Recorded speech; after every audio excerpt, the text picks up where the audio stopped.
Welcome to this segment, Andrew Martinez.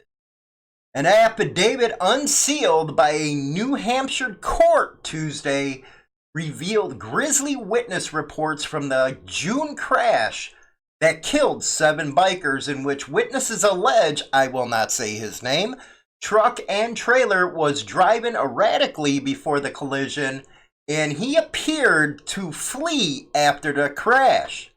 The driver, who is 23, pleaded not guilty in June to 7 counts of negligent homicide in Coos County Superior Court after the June 21 collision that killed 7 bikers with the Jarheads Motorcycle Club on a remote stretch of Route 2 near Randolph, New Hampshire.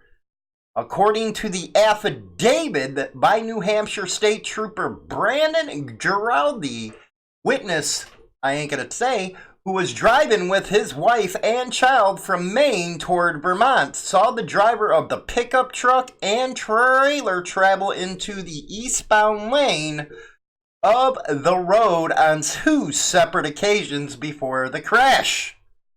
Another driver, who told investigators she saw the truck and trailer plow into the bikers and blow up, said she didn't see the truck apply the brakes, quote, at all. Sean Moynihan, a driver who offered assistance to the bikers after the crash, told police he saw the operator of the Dodge pickup truck, quote, take a backpack out of the truck and jog away from the truck. Another biker, Tad Durante, said he saw the operator of the truck after the collision remove a cell phone and, quote, felt the operator of the truck intended to flee, according to the affidavit. Other witnesses, including bikers who avoided the collision, described seeing the truck strike the bikers, including seeing Albert Manza, who was killed in the crash, being struck by the truck dead on. A group of Little Inn, New Hampshire firefighters also told investigators while responding to a call in a fire engine 2 hours before the crash, they witnessed at a crossing the black Dodge Ram pulling a white car on a gooseneck trailer travel at high rate of speed and drift in the lane. Girardi is in his investigation found citations for the driver in Iowa for improper use of lanes and using additional equipment that decreases safety. He also writes there were multiple calls taken by dispatch regarding the driver's reckless driving. The Coos County Attorney has until October 19th, the day after the grand jury sits again, to file an indictment in this case.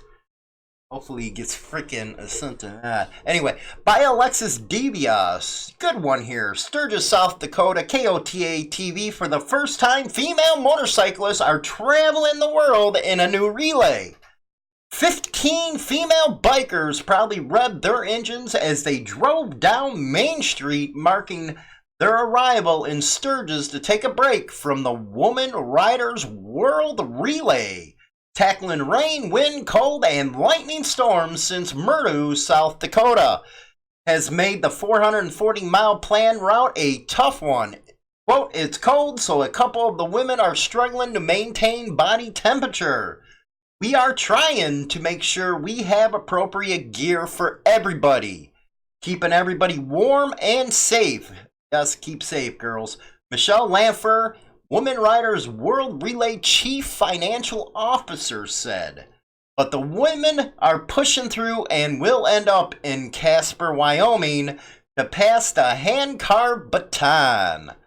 A biker carries the baton in a canister attached to a backpack.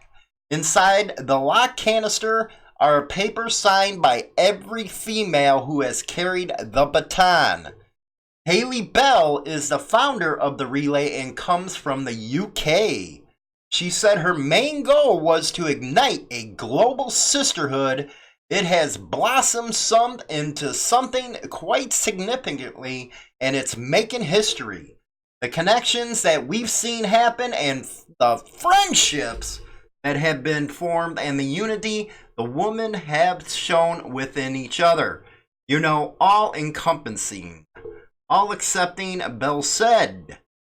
One of the riders also brought two corgis, Justin and Chloe, as their fellow travel companions. Quote, I am a disabled veteran and Chloe is my service dog, and Justin is my new puppy. So this is his very first big ride. She's, Chloe, gone cross-country 4 different times already.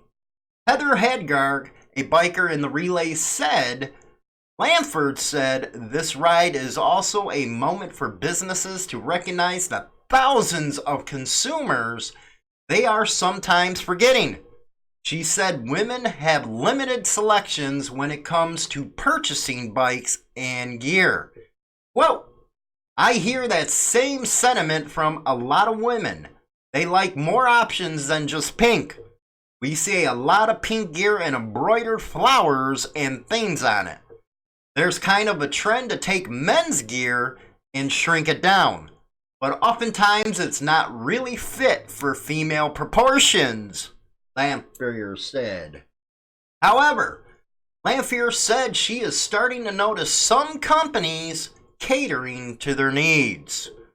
As for the baton, it will make its way through the west of the U.S. down to Mexico, through South America, and back to the UK by February. Good luck. I love it. I love it. I love it.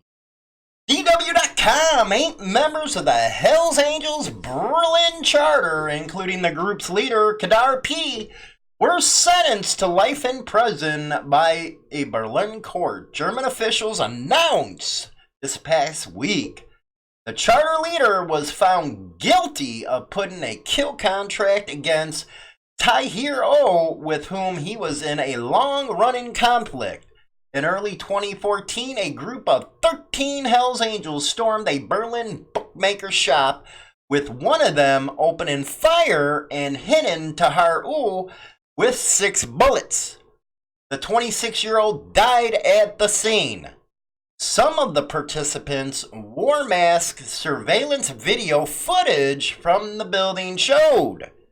Not good, not good. Biggest ever biker-related trial, they're billing it as. The Berlin court sentenced the 35-year-old Kadar P. to life in prison for indictment to murder, and 7 other members of the group received the same sentence for taking part in the attack. One other attacker was handed a shortened prison sentence of 12 years after he cooperated with investigators. Oh, a rat!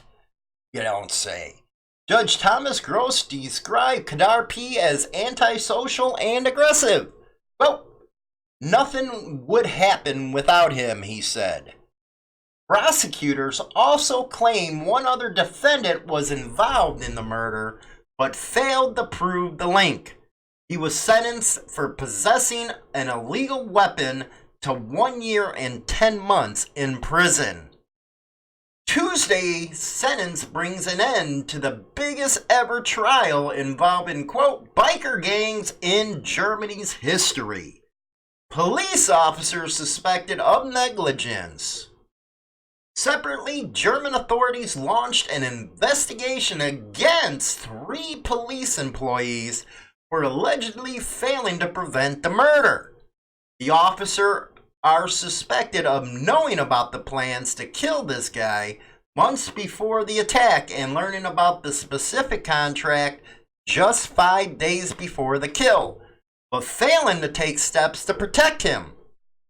The investigation over the alleged state misconduct has not been completed. The U.S. biker organization Hells Angels first reached Germany in the 1970s. In recent years, police have repeatedly clashed with the members of the group, which authorities claim often operates as a cover for criminal activity. Earlier this year, a court in Leipzig sentenced 4 Hells Angels members over murder, and another murder trial is underway in Cologne. Wow.